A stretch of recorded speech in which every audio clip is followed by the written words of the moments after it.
একটা পুরানো ঘর, এই ঘরটার মেরামত চলতেছে। পুরান ঘরের সামনে বারান্দা ঘরের গেট ঘরের সামনে যে আপনারা কার্নিস গুলো দেখতেছেন, ঘরের সামনে কার্নিস গুলো সামনে বিটুইব, মানে এরা মন মতে সাজাইতে আছে।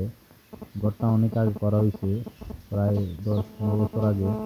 তো এখন ঘরটারে এদের মন মতে এরা কিছু কাজ করাইতে আছে। বারান্দা ঘরের গেট ঘরের ছোট একটা গেট। তো ঘরটা জিরো ফাউন্ডেশনের। তো এখানে একটা বারান্দা করা হইতেছে এখন। দুইটা বারান্দা হইব, সামনে কার্নিস গুলো ভাঙবো, বারান্দা হইব আর গেট হইব। যদি ভিডিওটা ভালো লাগে শেয়ার করে দিবেন। আর আমি প্ল্যান দিতে পারি না, অনেকদিন আপনাদেরকে দেখাইতে পারি না প্ল্যানগুলো, আমি সময় চাইতেছি না এই জন্য।